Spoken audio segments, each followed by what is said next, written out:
Cold steel locked around Mason Reed's wrists in a busy Chicago hotel lobby, while Amelia Brooks and dozens of stunned employees watched in silence. Two officers believed they had captured a dangerous attacker from the parking garage. Mason did not resist. He simply lowered his head, quietly hiding an old scar behind his collar. But when a senior police captain stepped through the doors and noticed a faded tattoo along his wrist, the captain's expression drained of color instantly.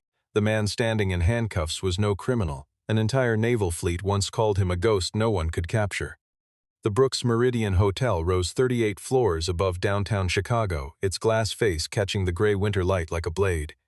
Inside, the lobby gleamed with polished marble and fresh flowers, and a financial conference of enormous importance was only days away. Amelia Brooks walked through that lobby every morning as though she owned the weight of every tile beneath her heels. Because in every way that mattered, she did. She had inherited the hotel from her father 5 years earlier, and she had spent every one of those years trying to prove she deserved it. Lately, that proof felt harder to find. The hotel had suffered a string of security failures, sloppy reviews, and a persistent rumor that a rival investor wanted to buy the property out from under her. The board of directors had grown impatient, and Amelia knew that if the upcoming conference failed, she would lose more than her reputation. She would lose the only thing her father had ever left her. Mason Reed worked the night shift in the basement levels of that same building, fixing cameras, resetting electronic locks, and occasionally driving guests when the valet staff fell short.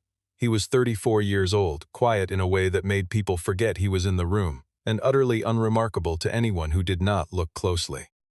He arrived early, stayed late when asked, never argued about pay, and never once raised his voice.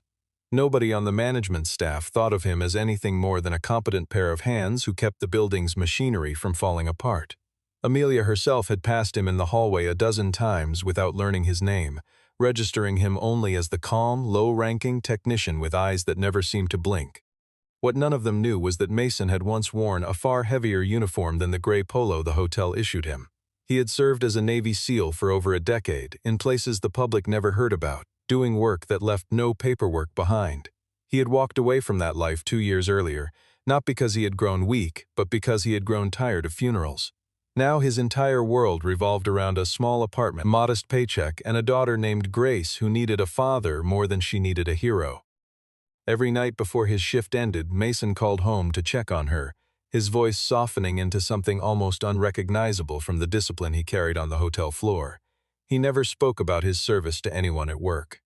As far as the Brooks Meridian was concerned, he was simply the quiet man who fixed what broke. Logan Pierce, the head of hotel security, had never liked Mason much, though he could never quite explain why. Perhaps it was the way Mason noticed things other people missed, like blind spots in the parking garage cameras that Logan had conveniently never mentioned to anyone. Perhaps it was simply that Mason made him uneasy in a way he could not name.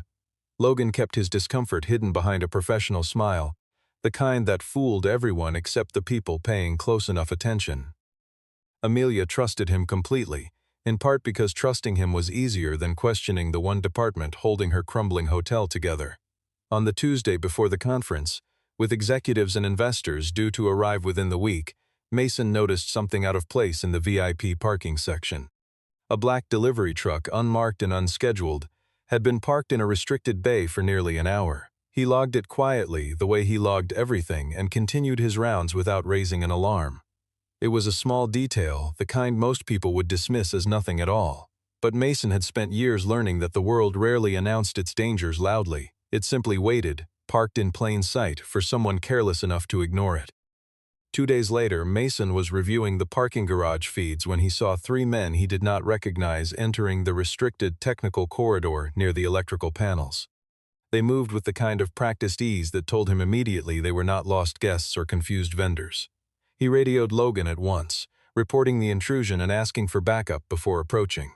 Logan's response came back flat and dismissive, telling him to stay out of the VIP wing because Amelia was entertaining a delegation of early investors upstairs and could not afford any disruption. Mason hesitated only a moment before deciding he could not simply ignore 3 strangers near a panel that controlled half the building's locking mechanisms. When he reached the corridor himself, he noticed something else wrong. One of the cameras covering that section had been manually disabled rather than malfunctioning, its small indicator light dark in a way that no software glitch could explain.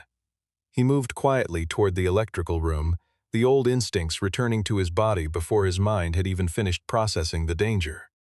Inside, the three men had pried open a secondary panel and were rigging a device meant to disable the building's lock system and trigger a false fire alarm during the height of the conference. Mason recognized the wiring pattern immediately. It was sabotage, not theft. He tried to avoid a confrontation, calmly telling the men to leave the restricted area before anyone called real security down on them. One of the men turned with a short blade already in his hand, while another circled toward Mason's blind side, clearly expecting an easy target in a hotel uniform. What followed lasted less than 8 seconds. Mason disarmed the man with the blade using a controlled wrist lock, redirected the second attacker into a concrete support beam without breaking anything beyond his pride, and left the third standing frozen, unwilling to test his luck. No real damage was done to anyone, and Mason made sure of that deliberately, even as adrenaline screamed through his blood for the first time in 2 years. What he did not know was that Logan, listening on the radio the entire time, had already placed a call to the police, describing an unprovoked assault on a guest by a hotel employee. A second camera, one Logan controlled the angle of, captured only the moment Mason subdued the men, conveniently missing the blade, missing the wiring, missing every piece of context that mattered. Upstairs, Amelia received word that violence had broken out in her parking garage only minutes before her most important investors were scheduled to tour the property. Her stomach dropped with a fear that had nothing to do with the men involved and everything to do with the fragile reputation she had spent years protecting. Mason gathered the hard drive containing the unaltered footage himself, intending to bring it straight to Amelia before anyone else could shape the story first. He moved quickly through the service corridors, the device tucked under his arm like the only proof of his innocence he would ever need. He had no way of knowing that police cars were already pulling into the front drive, summoned by a man who had every reason to make sure the truth never reached the surface. As Mason stepped into the elevator that would carry him up to the main lobby, he had no idea that the next few minutes would strip away the quiet, unremarkable life he had worked 2 years to build.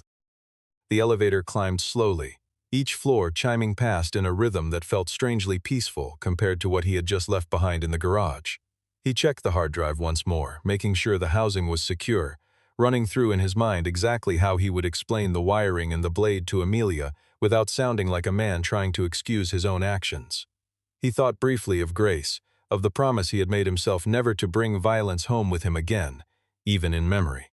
For 2 years he had measured his success not in medals or commendations but in ordinary evenings, in homework finished and dinners eaten on time. Whatever happened next, he told himself, he had done nothing wrong down in that garage, and the footage in his hands would prove it the moment someone bothered to look.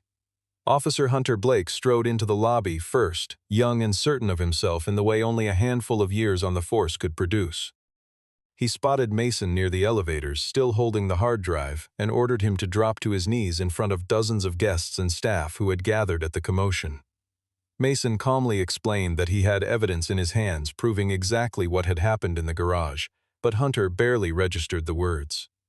Logan had already reached the officers minutes earlier, painting a picture of an unstable employee with a history of unauthorized access to restricted areas, and that story had arrived first, which meant it arrived loudest. Amelia emerged from the conference room just as the scene reached its peak, her makeup still fresh from greeting investors, her schedule still running on the assumption that today would be the day her hotel finally turned a corner. Instead, she found Mason kneeling near the elevators, his uniform dusted with garage grime, his expression unreadable in a way that struck her as cold rather than composed. Logan stepped beside her immediately, voice heavy with manufactured disappointment, claiming Mason had a temper problem and had been caught sneaking into camera rooms before.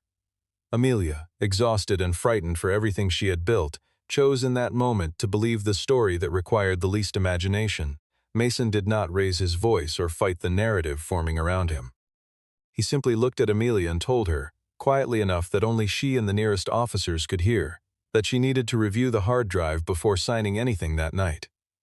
To Amelia's ears, shaped by fear and exhaustion, the sentence landed as a threat rather than a warning.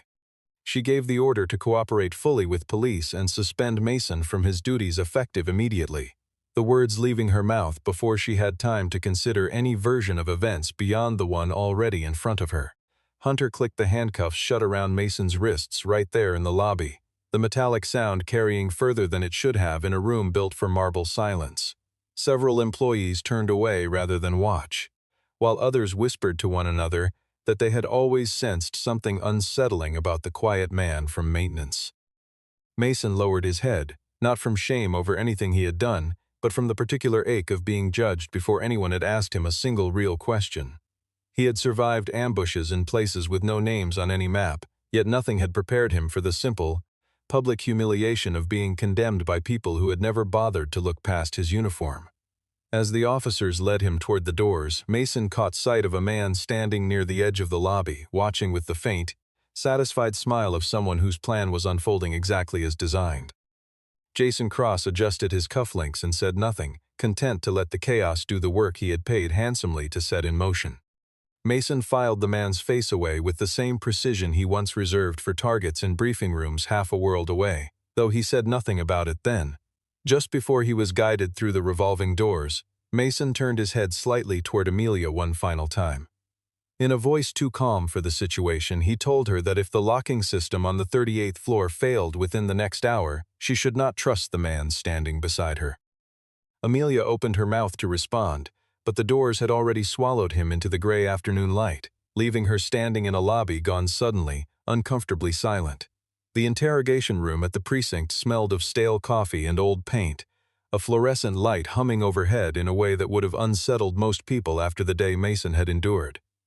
Hunter sat across from him, still convinced he was looking at a disgruntled employee who had finally snapped under pressure and wanted attention from his employer. Mason asked for only one thing, calmly and without repeating himself twice, that someone review the hard drive he had carried out of the garage before any charges moved forward. Hunter assumed the request was a stalling tactic, the kind of thing guilty men invented when they ran out of better excuses, and he leaned into a series of sharp accusatory questions meant to provoke a reaction. Mason gave him none. His breathing stayed even, his shoulders relaxed in the particular way of someone who had once been trained to remain still under conditions far worse than a poorly lit room and an impatient young officer. It was a stillness that unsettled Hunter more than any outburst could have, though he could not have explained why if asked. Captain Carter Hayes arrived not long after, summoned by a brief report that had crossed his desk almost by accident. He had served in the Navy himself decades earlier, long before trading one uniform for another, and something about the case file nagged at him in a way paperwork rarely did. He stepped into the room intending only a routine check, his manner brisk and professional, until his eyes settled on the faint scar curling behind Mason's collar and the edge of a weathered tattoo just visible beneath his rolled sleeve. Carter asked a question that had nothing to do with the garage, the hotel, or anything in the official report. He spoke a single old call sign, a designation from a campaign that had never appeared in any newspaper, watching closely for a reaction. Mason went silent for several long seconds before answering with a short, precise phrase that confirmed everything Carter needed to know. The temperature in the room seemed to shift entirely. Carter ordered the handcuffs removed at once, though Mason quietly asked that they remain in place until the footage had been reviewed properly, unwilling to let his own comfort interfere with the process of clearing his name through evidence rather than reputation. Hunter watched the exchange with growing confusion, unable to understand why his captain's entire posture had changed in the space of a single sentence he hadn't understood. Carter pulled aside the department's records and confirmed within minutes what his instincts had already told him. Mason Reed was a retired Navy SEAL, a man who had spent more than a decade participating in operations too sensitive to ever appear in any public account, including hostage rescues that had quietly saved lives no headline ever credited him for. Mason offered no embellishment when Carter asked him gently about his service. He said only that he did not wish to discuss the past, that he was simply a father trying to hold together an ordinary life after years of carrying an extraordinary one. There was no bitterness in his voice, only a tired kind of honesty that made the claim impossible to doubt. Before Carter could say anything further, his phone rang with an urgent call from the Brooks Meridian, a panicked voice reporting that the locking system on the 38th floor had failed exactly as Mason had warned less than an hour earlier. Carter looked across the table at Mason, who had not moved, had not gloated, had not even raised an eyebrow at being proven right so quickly. There was something almost unsettling about a man who could predict disaster with that kind of precision and still sit calmly waiting for the world to catch up to him. Hunter finally found his voice. asking quietly whether they should release him immediately given the new information. Carter nodded once, already reaching for his jacket, already understanding that the night ahead would require far more than a routine report and a closed file. Back at the Brooks Meridian, the conference floor had descended into quiet chaos. The 38th floor sat locked from the inside, elevators stuttered between levels without warning, and a false fire alarm shrieked through the hallways at the worst possible moment, just as the most important investors of the year began wondering whether they had chosen the wrong hotel for their business. Amelia stood in the security office watching the cascading failures on a bank of monitors, Mason's final words replaying in her mind with an insistence she could no longer dismiss as coincidence. She turned toward Logan, intending to ask for an explanation, and noticed for the first time how carefully he avoided meeting her eyes. He spoke quickly, suggesting that Mason likely had accomplices working from outside, perhaps even orchestrating this very failure as revenge for his suspension. The explanation, which might have satisfied her only hours earlier, now sounded thin and rehearsed in a way she could not ignore. Amelia demanded full access to the original camera footage from earlier in the day, only to discover that several crucial segments had already been deleted from the primary servers. A young technician, nervous and unwilling to be blamed for the gap, admitted that only Mason had ever set up a secondary backup system months earlier, precisely because he had not trusted the primary servers to remain secure under pressure. Amelia felt something cold settle in her stomach as the technician pulled up the backup files that existed only because a man she had just had arrested had quietly prepared for exactly this kind of failure. Shame arrived before clarity did. Amelia thought of Mason kneeling in her lobby, of the calm, almost gentle warning he had given her on his way out the door, and she realized with sickening certainty that she had dismissed the one person who had been trying to protect her hotel from the very beginning. She called Carter directly, her voice tighter than she intended, demanding to know where Mason had been taken and whether he was being treated fairly. Carter's tone on the other end of the line was measured but pointed. He told her that Mason was not the man she believed him to be, though he stopped short of revealing details that remained sealed under decades of military confidentiality. Something in his restraint told Amelia that whatever truth she was missing ran far deeper than a simple misunderstanding about a parking garage altercation. She left the hotel within minutes, abandoning a conference floor still in disarray to drive across the city herself. At the precinct, she found Mason seated calmly, the red marks of the handcuffs still visible along his wrists, his posture as composed as it had been hours earlier in her lobby. She tried to offer an apology, the words tumbling out faster than she had planned, but Mason simply told her that her hotel was still in danger and that apologies could wait until the danger had passed. Before she could respond, Carter pulled her aside and told her something that reshaped everything she thought she understood about the quiet maintenance technician she had ordered arrested that afternoon. Mason Reed, he explained, was the kind of man governments called when every other option had already failed.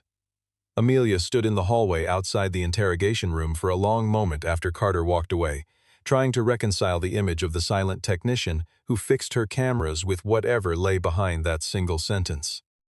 She thought back over every interaction she had ever had with Mason, searching for clues she had been too distracted to notice, and found only a man who had never once asked for recognition, never once raised his voice, never once given her any reason to suspect there was more beneath the surface than a steady, careful employee doing his job. The realization that she had built an entire judgment of his character on nothing more than his job title left her unsettled in a way she had not expected.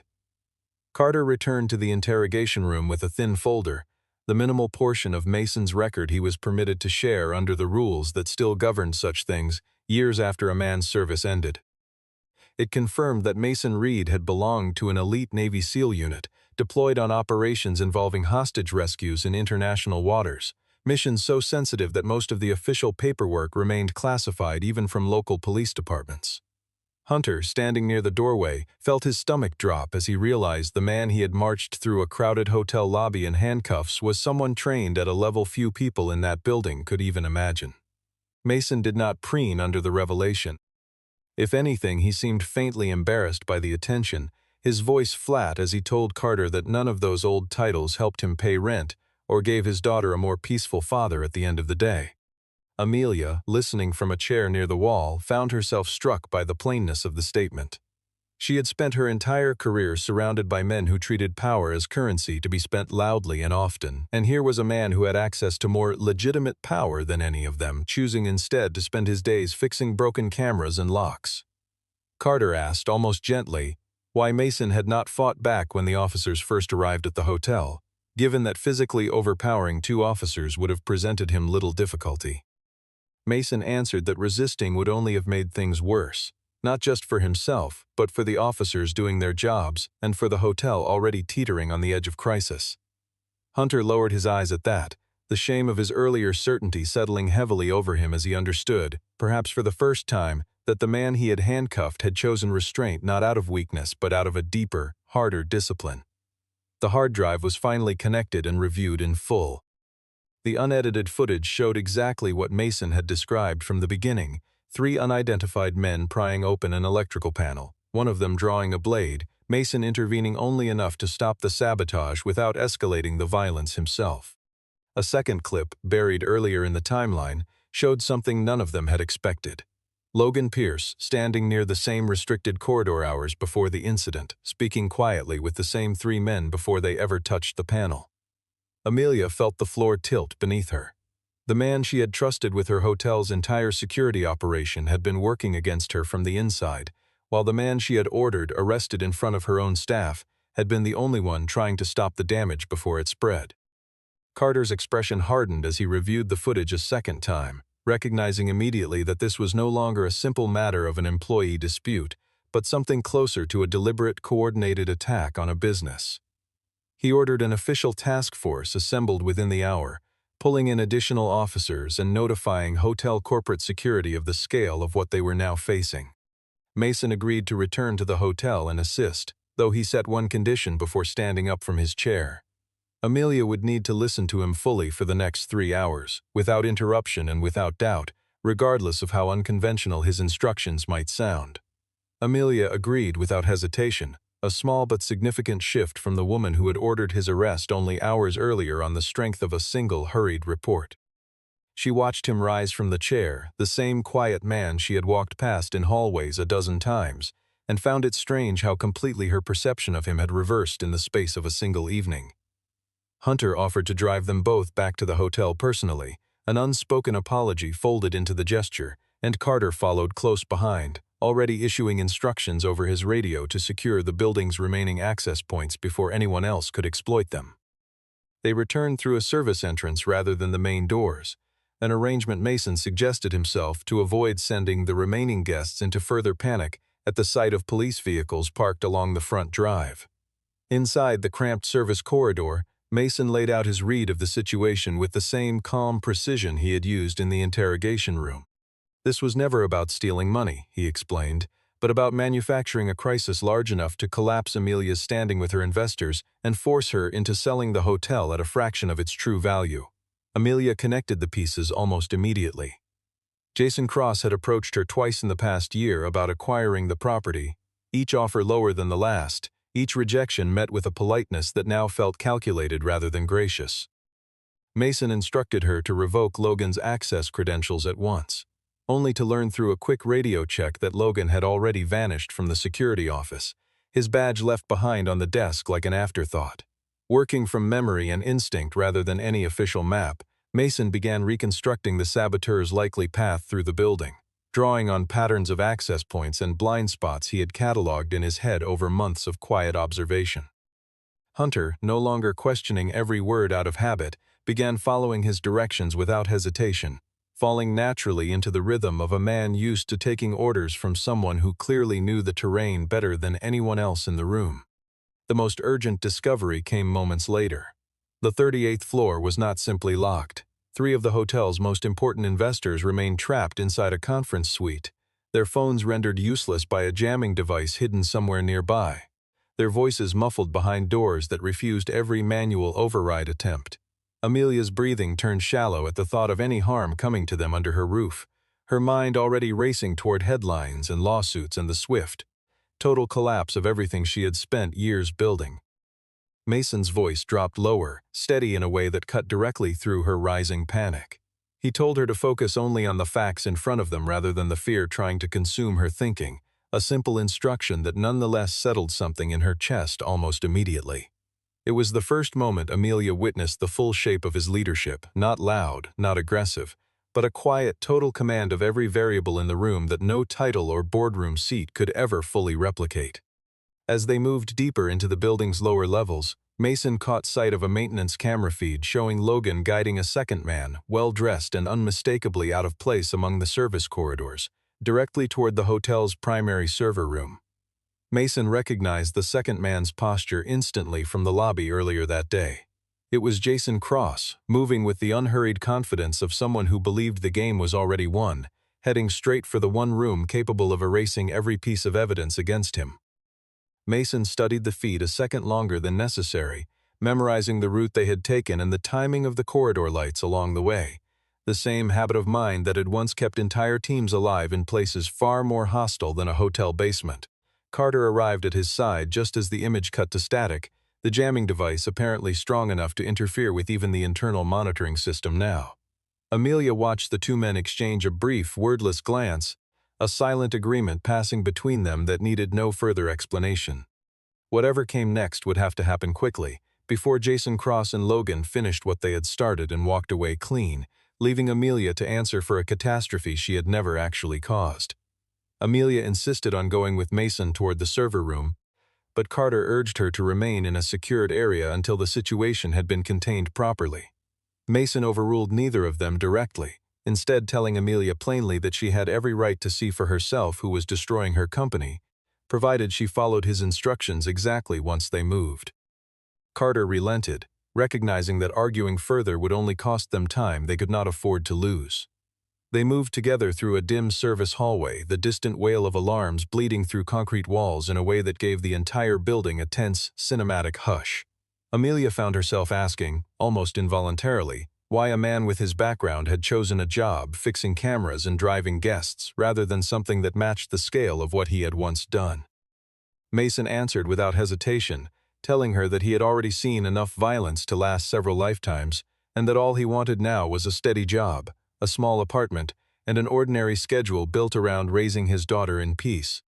Amelia absorbed the answer in silence for several steps, turning over the realization that she had spent years measuring people by job titles, income, and polish, never once considering that the quietest person in any room might be carrying the heaviest history. It was an uncomfortable thought, but not an unwelcome one, and she found herself looking at Mason differently with every step they took deeper into the building. He paused near a junction box hidden behind a maintenance panel and located a small jamming device wired crudely into the system, exactly the kind of improvised hardware someone without his training might never have noticed at all. With a few precise movements, he disabled it, restoring partial signal to the floors above and allowing the trapped investors on the 38th floor to finally reach the outside world. Their voices, when they came through, were tight with fear, demanding answers about doors that still refused to open despite the restored connection. Before Mason could explain further, Logan's voice crackled over the internal speaker system, calm and almost amused, threatening to release a doctored video clip portraying Mason as a violent aggressor unless Amelia agreed to sign over the hotel to Jason Cross by morning. Amelia's hands curled into fists at her sides, fury rising in a way she rarely allowed herself to show in public. Mason placed a steady hand near her shoulder, not quite touching her, just enough presence to anchor her attention back toward the moment instead of the rage trying to consume it.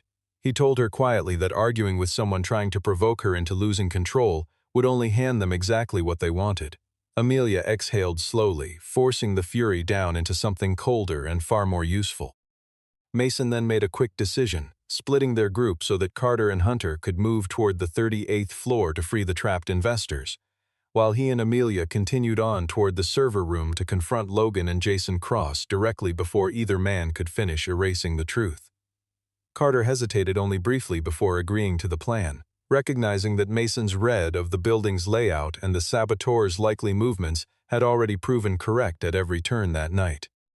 Hunter checked his weapon and his radio one final time, the nervous energy of earlier hours replaced now by a steadier kind of focus, the look of a young officer finally trusting the instincts of someone who had clearly done this kind of work before.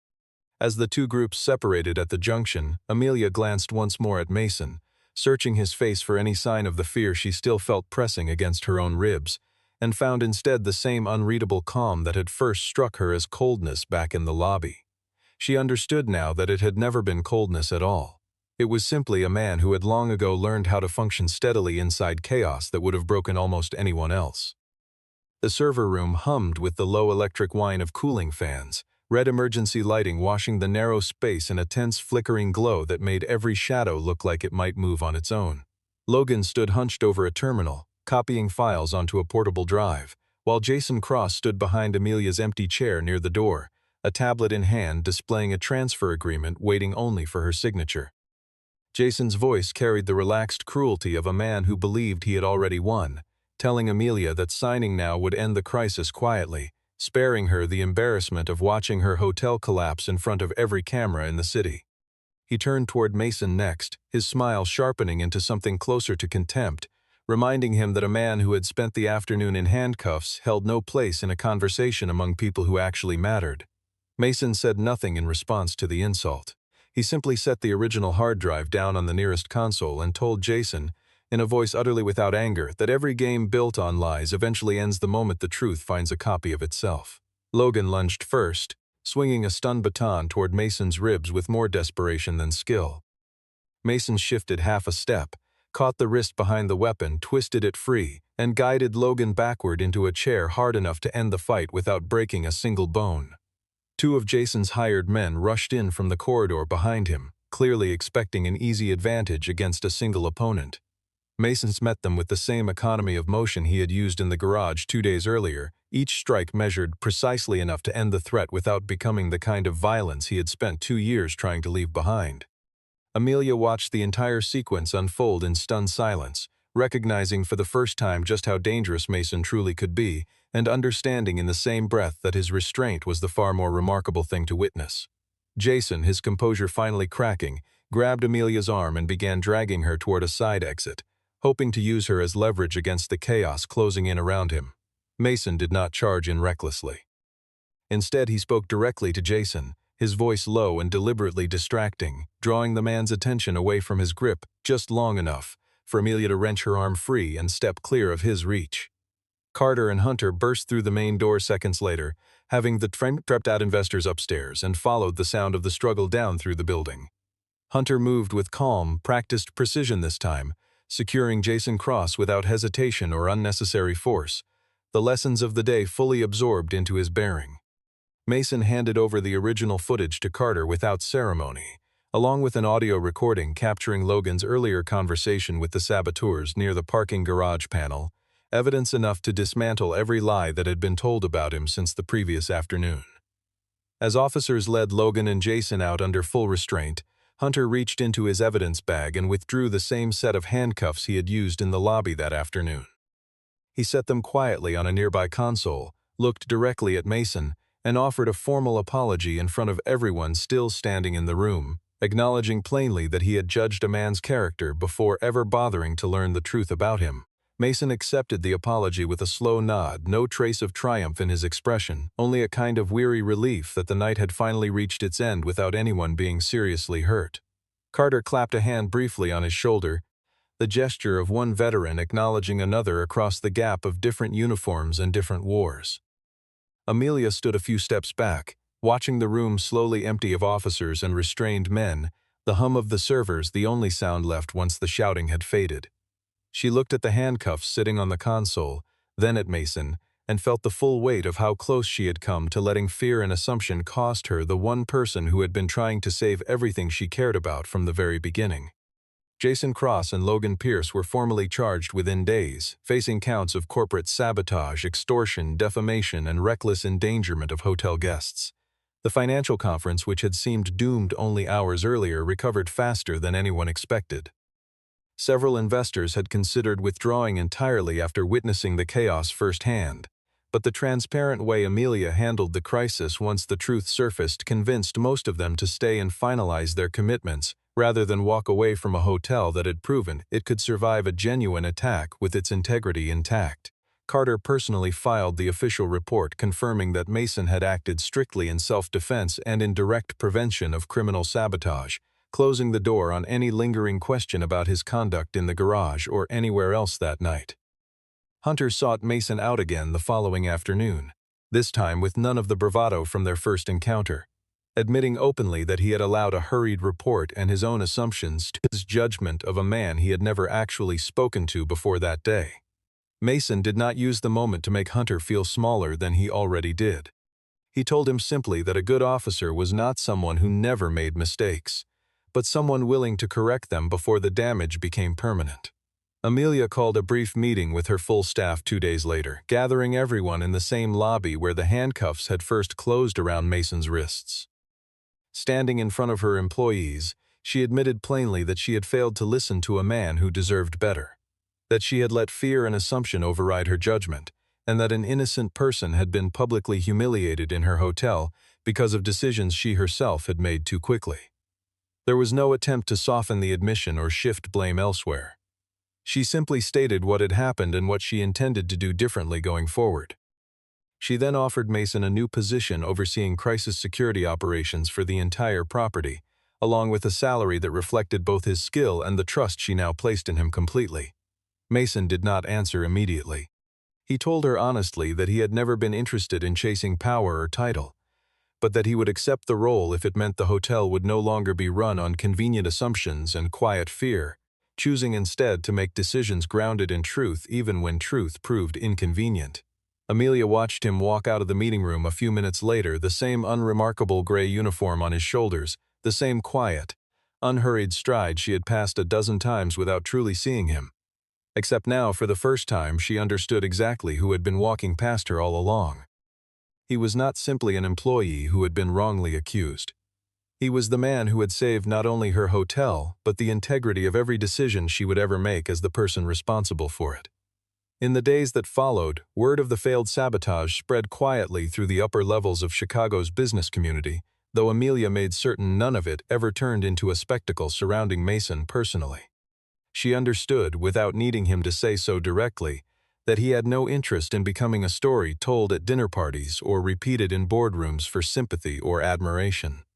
The hotel's reputation recovered on the strength of how the crisis had been resolved, not on the mystery of who had resolved it, and that distinction mattered greatly to the man who had spent 2 years building a life specifically designed to avoid attention of any kind. A few weeks later, the Brooks Meridian had fully recovered its standing in the city, its name mentioned in business circles as an example of a company that had survived a deliberate attack rather than collapsed under one. Reporters occasionally circled the story, eager for a dramatic angle about the quiet hero behind the scenes, but Amelia made certain Mason was never turned into a headline or a marketing tool for the hotel's recovery. He continued his work much as before, though every employee who passed him in the hallway now did so with a quiet, genuine respect that had nothing to do with fear or curiosity. One evening, Amelia found him on the rooftop terrace after a long shift, the city skyline glowing faintly behind them in the cooling night air.